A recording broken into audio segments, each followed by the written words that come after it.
Pessoal, a gente vai ver agora um exemplo que seria a continuação do exemplo passado, beleza? Só que esse aqui não está no livro, né? Foi eu que fiz.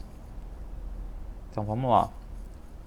Para a barra do exemplo anterior, considere que a mesma possui um sulco com diâmetro de 23,8 mm e raio de adoçamento de 2,4 mm.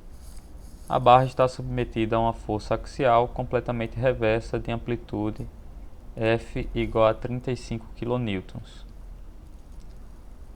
Nessas condições, a barra falha por escoamento no primeiro ciclo, possui vida finita ou infinita, né? E se possui vida finita, qual seria o número de ciclos aproximado da falha? Beleza? Então, a gente já sabe do exemplo anterior que eu tenho uma tensão última de tração a 300 graus de 331,5 MPa, uma resistência ao escoamento de 190 MPa e um limite de fadiga de 111,13 MPa. Além disso, minha resistência à fadiga para N ciclos é 800,98 vezes N elevado a menos 0,143. E minha resistência à fadiga para 70.000 ciclos é 162,47 MPa. Então vamos lá fazer esse exercício. Primeiro, eu queria mostrar a vocês, caso alguém não saiba, o que é um sulco.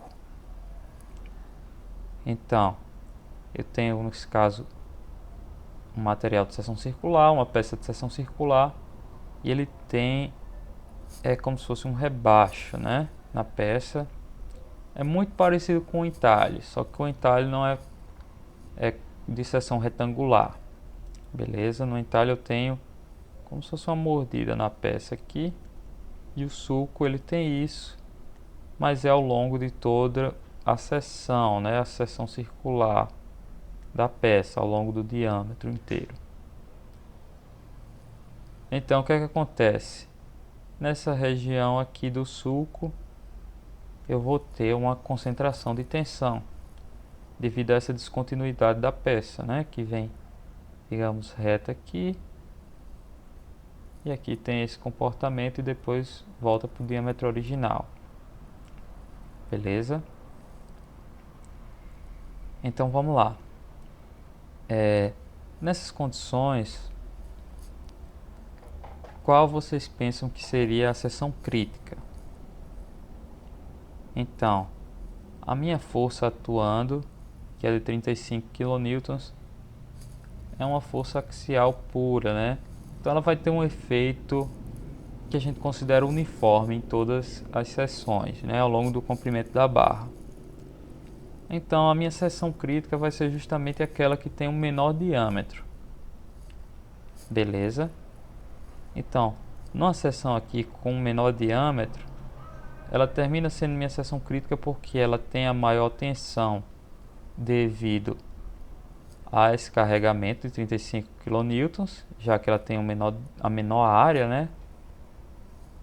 E também ela está na região da concentração de tensão. Isso faz com que essa tensão nominal, que seria já a maior, fique ainda maior devido à concentração de tensão. Então, primeiro vamos calcular essa tensão na seção crítica.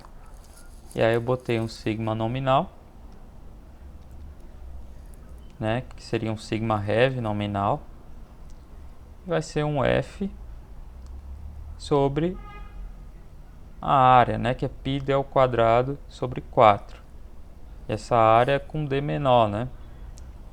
E esse D para essa questão é 23,8 milímetros, por isso 10 a menos 3. E a força aqui 35 kN.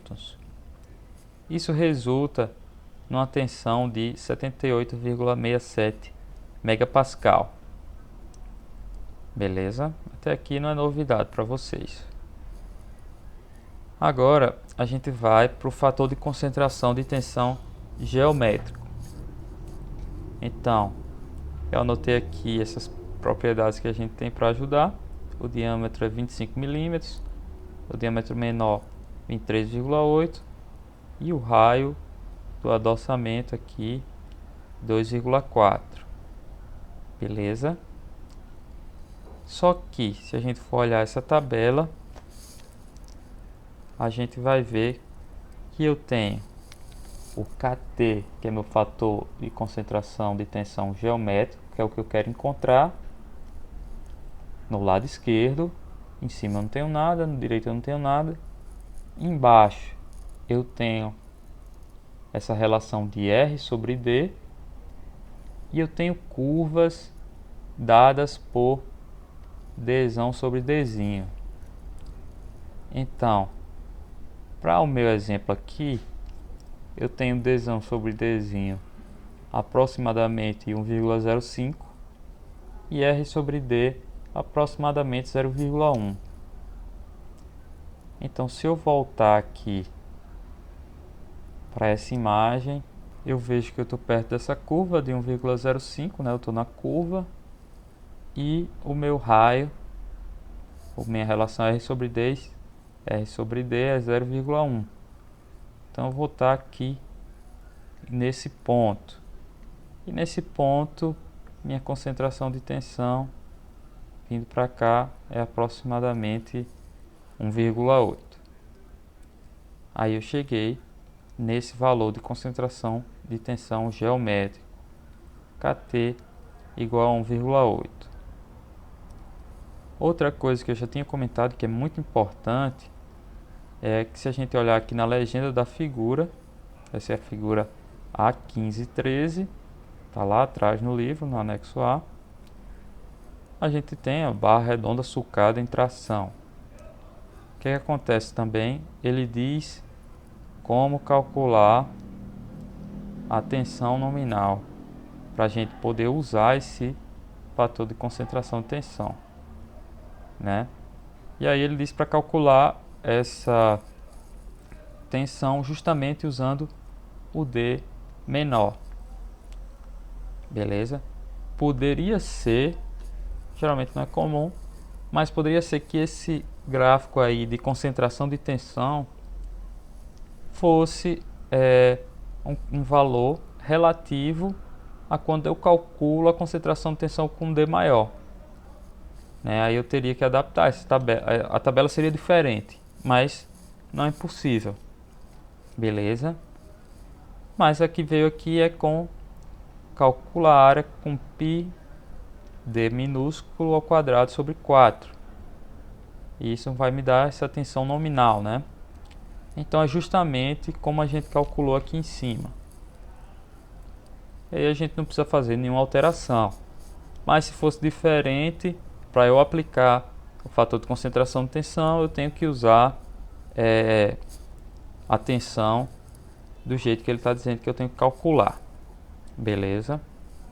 A maioria deles tem um modo de calcular, em alguns eu acho que não tem. Mas vai sempre nessa linha de ser, na grande maioria das vezes, pelo menos até onde eu vi, vai sempre nessa linha de ser a maior tensão possível.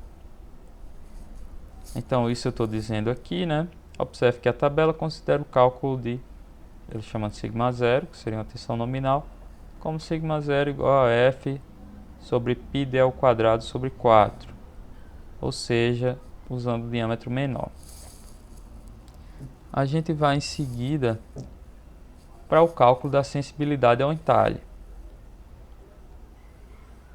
E aí eu copiei a parte teórica, né, que tinha feito, então, até aqui. E a gente vai calcular essa sensibilidade ao entalhe. Então, usando essa fórmula aqui, primeiro eu calculo a minha constante de Neubert, que é a raiz de A. E aí para um carregamento axial, esse meu raiz de A toma essa forma aqui. E não podemos esquecer de usar a tensão última de tração em kPSI. Então, a minha tensão última de tração é 331,5 MPa, né, que é aquela adequada para os 300 graus. Eu converti ela para kPSI. Eu poderia ter usado os 50 kPSI, que foi o que a gente viu na questão passada, que era relativo ao SUT a 30 graus ou a 20 graus, né, a temperatura ambiente, e ter feito a correção para a temperatura dos 300 graus. Mas aqui eu preferi só pegar o SUT já corrigido e transformar para kPSI. Então, para esse valor em kPSI, para carregamento axial, ou seja, seguindo essa equação aqui, essa aqui, né, a gente encontra um raiz de A igual a 0,130. E aí fica faltando o raiz de R, né, que deve ser usado em polegadas. Então, como R é 2,4 milímetros, isso é equivalente a 0,0945 polegadas. Logo, o 0,130, como já é raiz de A, eu substituo aqui. E aqui, pessoal, muito cuidado para não errar isso aqui. Eu vejo muita gente fazendo sem querer na prova, que é colocar esse valor diretamente aqui sem botar a raiz. Então tem que tirar a raiz disso. E aí eu vejo que o valor do meu Q foi 0,703. Beleza? Outra forma de fazer seria usando uma dessas tabelas, né? Uma dessas figuras. E aí eu recomendo calcular e conferir. Usar as duas formas para que você tenha o mínimo de chance possível de errar. Então vamos lá. É 0,703 que deu ali. E aí o que é que eu tenho aqui? Meu raio do entalhe em milímetros é 2,4, mais ou menos por aqui. Aqui é o raio do entalhe em polegadas, eu não vou usar. E aqui as curvas do SUT. O meu SUT é 331, né? E aí o que é que acontece? Eu estou aqui por volta de 2,4. Se eu descer, eu vou um pouquinho abaixo dessa curva aqui. Não, mais ou menos por aqui. Se eu vim aqui para a esquerda, eu estou realmente perto aqui dessa região do 0,7. Então, eu consigo confirmar que eu calculei certo, né? A não ser que eu erre duas vezes e os dois erros converjam para o mesmo valor, que eu acho muito difícil. Então, meu valor de 0,7 eu consigo basicamente confirmar que ele está certo. Tranquilo, pessoal? Então, com o Q e o KT, eu consigo calcular finalmente a minha concentração de tensão na fadiga.